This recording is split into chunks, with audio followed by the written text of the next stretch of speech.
Le bureau de la conseillère politique et médiatique à la présidence de la République affirme que personne ne l'a contacté sur le suicide du médecin britannique.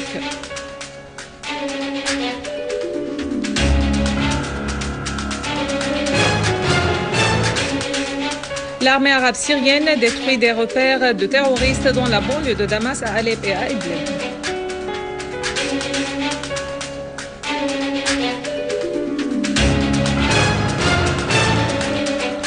Cinq blessés dans un attentat terroriste à proximité de l'université d'Al-Azhar au Caire.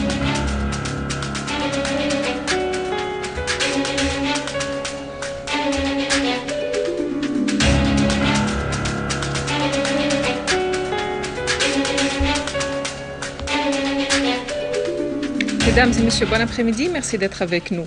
Dans notre actualité, le bureau de la conseillère politique et médiatique à la présidence de la République arabe syrienne, Bouthaina Sha'ban, a démenti que son bureau ait été contacté par n'importe quel parti au sujet du suicide du médecin britannique Abbas Khan Shah.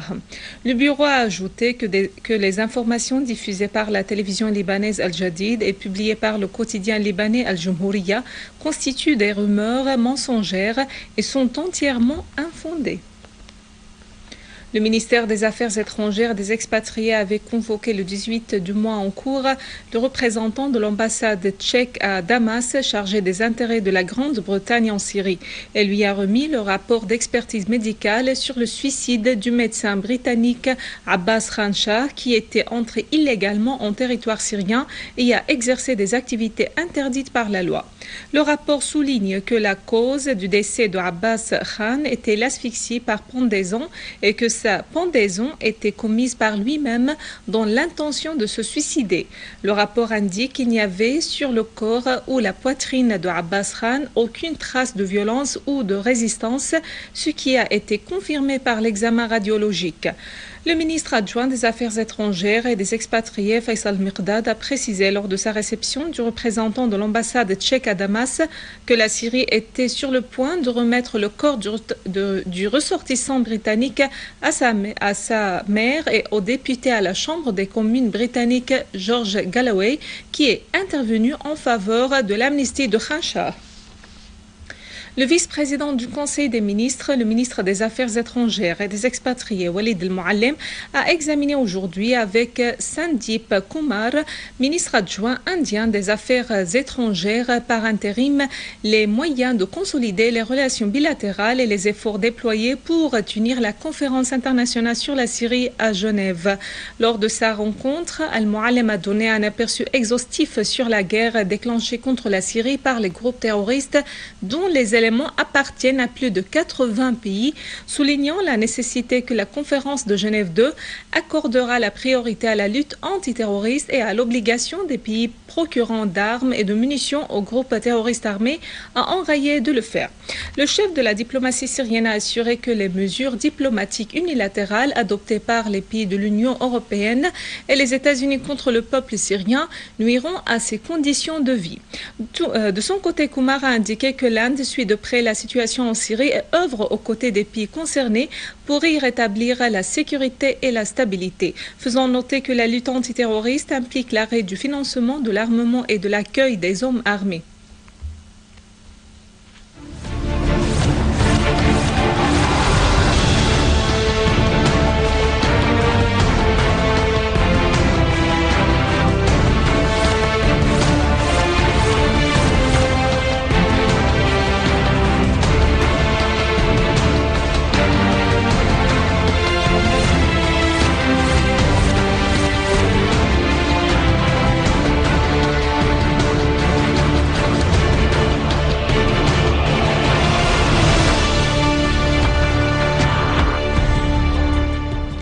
Des terroristes armés ont assassiné aujourd'hui Cheikh Firas Krezan, prédicateur et imam de la mosquée d'Al-Bashir à Géroud, dans la banlieue de Damas, près de la mosquée.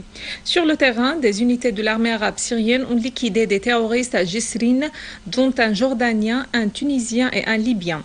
De même, une autre unité de l'armée a neutralisé un groupe terroriste à Al-Mleha. Dans le gouvernorat d'Alep, l'armée arabe syrienne poursuit sa mission antiterroriste. Des unités de l'armée ont abattu et blessé un grand nombre de terroristes à Kouires, Zarzour, Maïr et dans la périphérie de la prison centrale d'Alep. De même, de nombreux terroristes ont été tués dans des opérations spécifiques de l'armée dans la zone industrielle d'Alep, ce qui a abouti également à la destruction d'une variété d'armes et de munitions utilisées par les terroristes.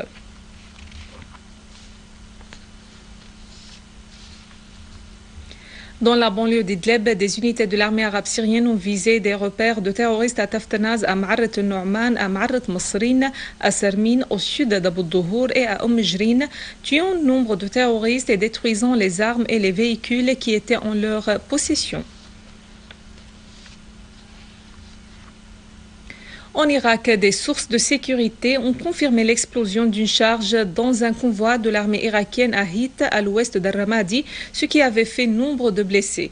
Les mêmes sources ont fait savoir que des accrochages avaient éclaté après l'explosion entre l'armée et des hommes armés, soulignant que les forces de sécurité avaient encerclé le lieu de la déflagration et ratissé la périphérie de la zone.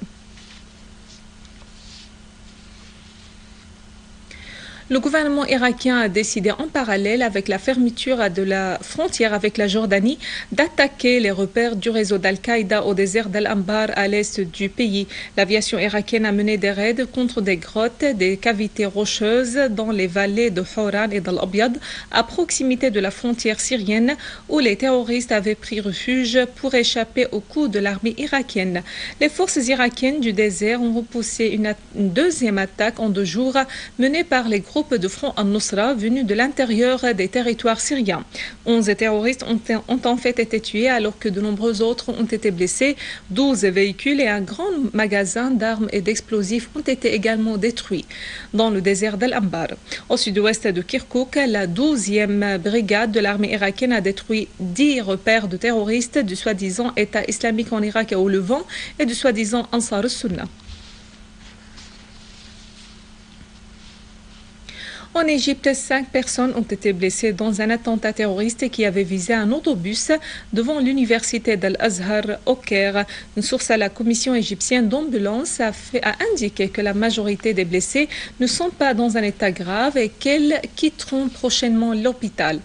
En outre, la directrice de l'administration d'explosifs a fait noter que les experts d'explosifs avaient désamorcé lors du ratissage de la zone après le ciblage de l'autobus une charge de fabrication locale plantée devant un complexe d'écoles dans la ville de Nasr Tom. À noter qu'une autre explosion s'était produite avant-hier dans la direction de la sécurité à Daqahliya et avait fait des dizaines de tués et de blessés. Le Premier ministre turc Recep Tayyip Erdogan a largement remanié son gouvernement dans l'espoir d'étouffer le scandale de corruption sans précédent qui ébranle son pouvoir, mais il reste sous la menace des manifestants qui exigent sa démission. Erdogan a annoncé hier soir, après une rencontre avec le chef d'État, Abdallah Gül, avoir remplacé près de la moitié de son gouvernement après la démission de 3 ministres clés mis en cause dans un scandale politico-financier majeur perçu comme un séisme politique. Dans la soirée, des manifestations appelant à la démission du gouvernement ont eu lieu dans plusieurs villes du pays, dont Istanbul et Ankara. À Istanbul, près de 5000 protestataires ont été violemment dispersés par la police turque après des incidents dans le quartier de Kadikoy sur la rive asiatique d'Istanbul.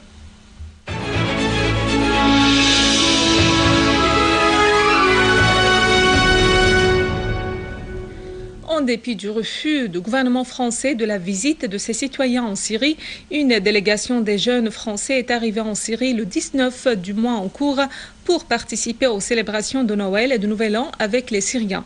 La délégation, qui doit également authentifier les actes terroristes, a fait l'éloge de la mosaïque de la communauté syrienne pendant Noël. Et donc bien sûr on participe à la prière, on est en union de prière avec beaucoup de Français qui pensent et prient pour le peuple syrien aujourd'hui avec nous et qui nous envoient des messages de soutien, des intentions.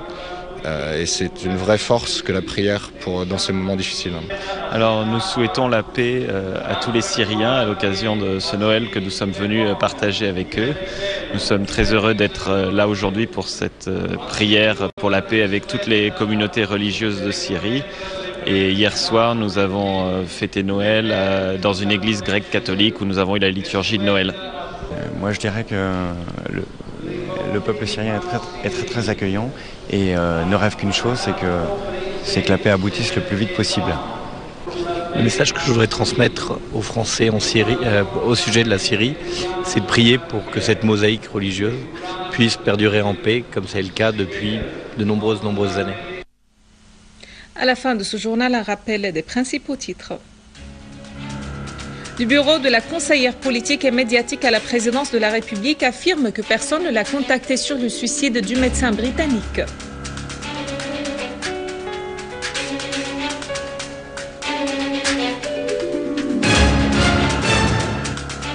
L'armée arabe syrienne détruit des repères de terroristes dans la banlieue de Damas à Alep et à Idlib.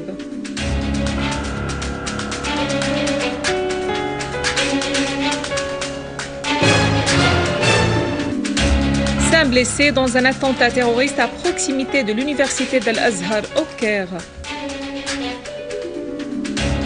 Mesdames et messieurs, c'est la fin de notre édition. Pour la revoir, visitez notre site web syriaonline.sy. Merci à vous, merci à toute l'équipe. Au revoir.